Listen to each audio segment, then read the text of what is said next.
जैसे अब एक मेमोग्राफी की बात करते हैं, मेमोग्राफी में ब्रेस्ट को दबाया जाता है। अच्छा। लगभग 40 से 50% तक ब्रेस्ट को दबा देते हैं। अच्छा, 40-50% ब्रेस्ट दबाने के लिए बनी है क्या? इतनी दबा देते हैं कि कई बार उसके अंदर के टिश्यू रप्चर हो जाते हैं।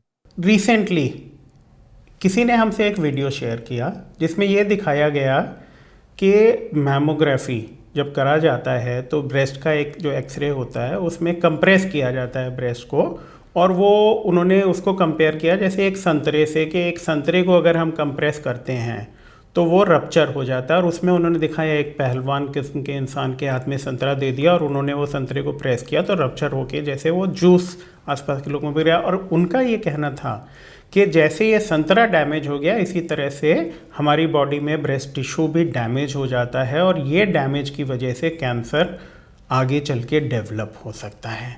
मैं doctor Arun Kumar Goyal cancer surgery विभाग में हूँ चेयरमैन, और मेरे साथ हैं doctor Vaishali Jamre, director breast oncology की। तो मैं ये कहना चाहूँगा कि ये एक गैर जिम्मेदाराना बयान है, वीडियो है जो लोगों को मिस इन्फॉर्म कर रहा है, और एक चीज़ जो अदरवाइज़ उनके लिए बेनिफिशियल है उसके बारे में गलत धारणा क्रिएट कर रहा है।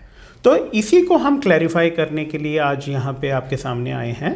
तो हम डॉक्टर वैशाली से पूछना चाहेंगे, पहले तो एक थोड़ा सा इंट्रोडक्शन कि मैमोग्राफी क्या चीज़ होती है और ये कैसे किया जाता है। सो मैमोग्राफी ये एक ब्रेस्ट का स्पेशलाइज्ड एक्सरे होता है which is done on a mammography machine. ये आम जो एक्सरेज होते हैं उस वाली मशीन पे नहीं किया जाता।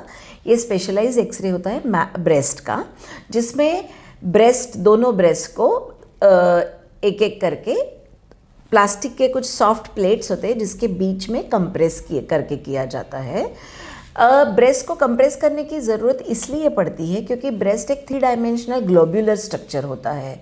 उसको फ्लैटन आउट करने के लिए सो दैट उसके अंदर के जो स्ट्रक्चर्स है उसको आप अच्छे तरह से एग्जामिन कर पाओ, असेस कर पाओ, उसके लिए 2 प्लेट्स के बीच में उसको कुछ क्षणों के लिए कंप्रेस किया जाता है। एक ब्रेस्ट के यूजुअली 2 व्यूज़ लिए जाते हैं, सीसी एंड एमएलओ व्यू। तो कुछ क्षणों के लिए, कुछ सेकंड्स के लिए वो ब्रेस्ट ज़रूर कंप्रेस किया जाता है, लेकिन ब्रेस्ट कंप्रेशन इतना ही दिया जाता है जो पेशेंट अच्छे से टॉलरेट कर पाए। ज़बरदस्ती से अनड्यू प्रेशर देने की ज़रूरत उसमें नहीं होती। And as soon as the film is taken या इमेज हो जाती है, वो कंप्रेशन प्लेट्स अपने आप से रिलीज़ हो जाते हैं और कंप्रेशन हट जाता है। तो डॉक्टर वैशाली, ये जो टेक्नोलॉजी है, जैसे मैमोग्राफी करने की जो मशीन आपने ये क्लियर किया कि एक डेडिकेटेड मशीन होती है जी, तो ये टेक्नोलॉजी कितने साल पुरानी है और इस टेक्नोलॉजी में क्या डेवलपमेंट्स हुए हैं वो भी थोड़ा अगर हमें बताएं। राइट। सो मैमोग्राफी की जो ये टेक्नोलॉजी है वो आज से 50-60 पहले से आ गई है, डेवलप हुई है। And over these last couple of decades उसमें काफ़ी टेक्नोलॉजिकल एडवांसमेंट्स हो चुके हैं। शुरुआत में एनालॉग मैमोग्राफी होती थी जो कि अब मैमोग्राफी होने के बाद 2 फिल्म्स दिए जाते थे। धीरे धीरे ये हो गई फुल्ली डिजिटल, यानी पूरा कंप्यूटराइज्ड, उसका पूरा ब्रेस्ट का असेसमेंट आराम से कर सकते हैं, जिसको हम कहते हैं FFDM यानी फुल फील्ड डिजिटल मैमोग्राफी। और टेक्नोलॉजिकल एडवांसमेंट्स उसमें आ गए हैं। Nowadays we have the latest equipment जिसको हम कहते हैं टोमोसिंथेसिस, यानी 3 dimensional assessment of the breast. उसमें और भी एक एडवांसमेंट है जिसको हम कहते हैं कॉन्ट्रास्ट एनहांस मैमोग्राफी, यानी एक डाई देके या ट्रेसर इंजेक्ट करके फिर मैमोग्राफी की इमेजेस ली जाती है। So in today's times these technical advancements have actually helped us to identify even smallest of the small lesions in the breast. तो आई थिंक एक छोटा सा क्लैरिफिकेशन मैं ये देना चाहूँगा कि अभी भी आप कहीं मैमोग्राफी कराएंगे तो आपको लिफाफे में एक रिपोर्ट के साथ फिल्म्स ज़रूर मिलती हैं, लेकिन डिजिटल टेक्नोलॉजी में भी जो इमेज होती है वो पहले डिजिटल इमेज बनती है कंप्यूटर पे, लेकिन उसको प्रिंट करके हम फिल्म्स ज़रूर साथ में देते हैं। और ये जो डिजिटल मैमोग्राफी की इमेजेस होती है ये आप कई सालों तक आराम से स्टोर कर सकते हैं कंप्यूटर में। तो डॉक्टर वैशाली, जैसे हम मैमोग्राफी एक टेस्ट है ब्रेस्ट के स्कैनिंग या इमेजिंग के लिए, तो और क्या क्या ऑप्शंस हैं जिससे हम ब्रेस्ट इमेजिंग कर सकते हैं? ब्रेस्ट इमेजिंग के और जो अदर ऑप्शंस होते हैं जिसमें होता है ब्रेस्ट का अल्ट्रासाउंड, जो एक इजी सिंपल होता है, जिसमें कोई रेडिएशन का यूज़ नहीं होता है, and it's a test done in real time. So एक प्रोब ब्रेस्ट के ऊपर और आर्मपिट के ऊपर घुमा के ब्रेस्ट का पूरा असेसमेंट किया जाता है. And another test is breast का MRI, that is magnetic resonance imaging of the breast. इसमें भी रेडिएशन, आयोनाइजिंग रेडिएशन का यूज़ नहीं होता, लेकिन ब्रेस्ट MRI करते समय हमेशा कॉन्ट्रास्ट देना बहुत ज़रूरी होता है, क्योंकि अगर आप कोई सस्पिशियस ब्रेस्ट के एब्नॉर्मेलिटी के लिए अगर MRI कर रहे हैं तो कॉन्ट्रास्ट दिए बगैर एडिक्वेट इन्फॉर्मेशन आप नहीं ले सकते.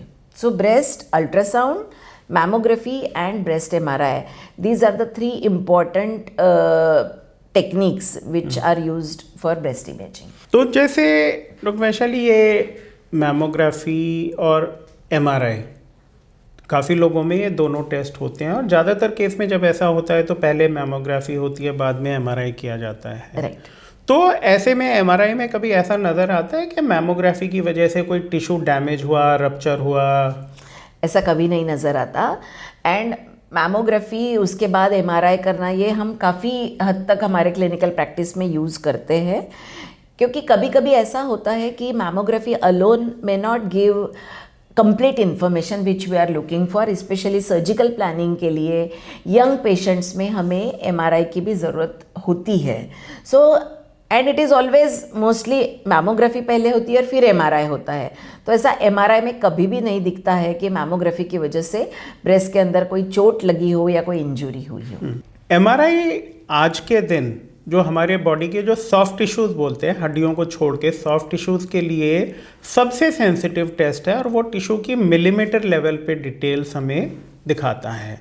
तो और सालों से मैमोग्राफी और MRI पेशेंट्स का होता है, कभी भी ऐसा नहीं देखा गया है कि टिश्यू कोई रप्चर या डैमेज हो रहा हो.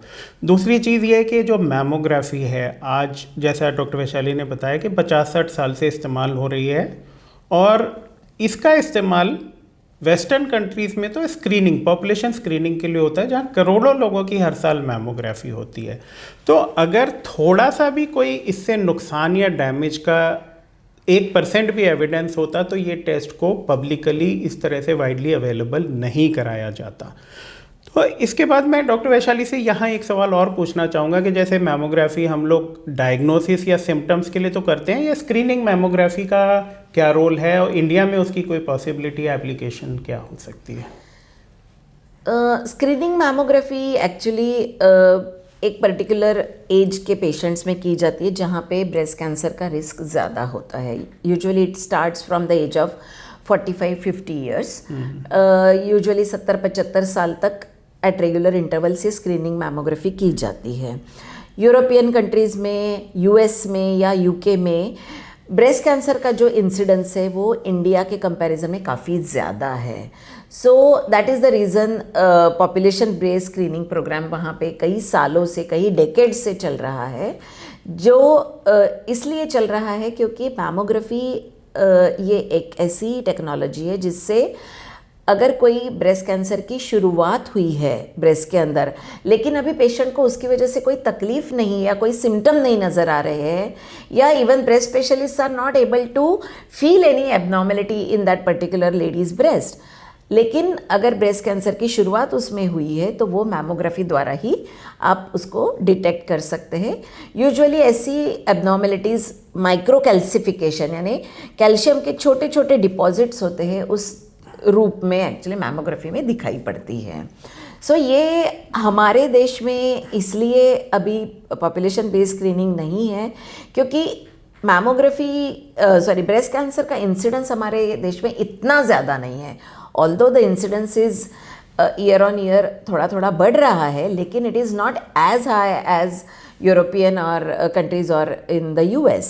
मोर ओवर हमारे देश की पॉपुलेशन इतनी ज़्यादा है कि population based screening programme may not be financially feasible in our country at this moment. So that's the reason. But हम एक हमारे देश में अपॉर्चुनिस्टिक ब्रेस्ट कैंसर स्क्रीनिंग की सलाह देते हैं, यानी अगर कोई पेशेंट्स इस पर्टिकुलर एज ग्रुप में यानी 45 से लेके 70-75 साल तक अगर कोई हमें अप्रोच करते हैं specially for breast related symptoms या for some other organ related symptoms भी अगर वो हॉस्पिटल में आते हैं, then we take an opportunity to counsel them to get their screening mammography done. जो थोड़ा एक खतरा जो साइंस ने वैसे रिकग्नाइज किया है वो रेडिएशन या एक्सरेज को लेकर के है कि कभी कभी जैसे रेडिएशन या एक्सरेज का एक्सपोजर ज़्यादा हो, जैसे पीछे इस साल के बिगिनिंग में एक स्टडी आई थी जिसमें ये देखा गया कि बार बार सीटी स्कैन करने से थोड़ा कैंसर का रिस्क बढ़ सकता है। तो डॉक्टर वैशाली, क्या मैमोग्राफी से भी ऐसा ये रेडिएशन की रिलेटेड रिस्क कैंसर की है या नहीं? एक्चुअली मैमोग्राफी इतनी फ्रिक्वेंटली नहीं की जाती कि जिसकी वजह से पेशेंट को रेडिएशन का खतरा हो, या मैमोग्राफी करते दौरान जो रेडिएशन का इस्तेमाल होता है वो होता है बहुत लो डोज। इतना तो खतरा या इतना एक्सपोजर आपका रेडिएशन का एनवायरनमेंट से भी होता है। सो मैमोग्राफी की वजह से ब्रेस्ट कैंसर होने का खतरा कभी भी नहीं बढ़ता। फॉर ब्रेस्ट कैंसर डायग्नोसिस या ब्रेस्ट कैंसर का डायग्नोसिस जिसको हुआ है उनको भी साल में एक बार हम मैमोग्राफी करते हैं। स्क्रीनिंग मैमोग्राफी तो 2 या 3 साल में एक बार की जाती है। सो ऐसे में ब्रेस्ट कैंसर का खतरा मैमोग्राफी की वजह से नहीं होता। ये चीज़ें सारी जो हैं, मैं उम्मीद करता हूँ कि जो फैक्ट्स हमने आपसे शेयर किए उसके बेसिस पे आपको ये अश्योरेंस मिल गया होगा कि मैमोग्राफी कोई नुकसान नहीं करती, ये हमेशा फ़ायदे के लिए है। लेकिन हाँ, ये ज़रूर है और मेडिकल टेस्ट की तरह कि जब आपका ट्रीटिंग डॉक्टर ये एडवाइस करे तभी इस टेस्ट को कराएं, बिना डॉक्टर की एडवाइस के ना जाएं। दूसरी चीज़ ये है कि मैमोग्राफी जनरली 35 साल से कम की उम्र पे हम लोग अवॉइड करते हैं अनलेस कोई बहुत स्ट्रॉन्ग रीज़न हो कराने का। और दोस्तों, अगर ऐसी कोई भी वीडियोस आपको अगर नज़र आती हैं सोशल मीडिया या किसी और प्लेटफॉर्म पे जो आपको लगता है कि इन्फॉर्मेशन मिसगाइड कर रही हैं, गलत इन्फॉर्मेशन दे रही हैं, तो आप हमसे शेयर कर सकते हैं। हम उनके बारे में कोई क्लैरिफिकेशन वीडियोस बना के शेयर कर सकते हैं। उसके अलावा अगर कोई भी आपके मन में कोई डाउट्स हों, कोई क्वेश्चंस हो, तो प्लीज़ उन्हें कमेंट बॉक्स में डालें, हम उनके लिए विल रिस्पॉन्ड टू यू। उसके अलावा मेरी रिक्वेस्ट रहेगी कि आप इस वीडियो को लाइक करें, हमारे चैनल को फॉलो सब्सक्राइब करें, ताकि आपको जो हम नए नए वीडियोस डालते रहें उसके बारे में रेगुलर इन्फॉर्मेशन मिलती रहे। Thank you. Thank you.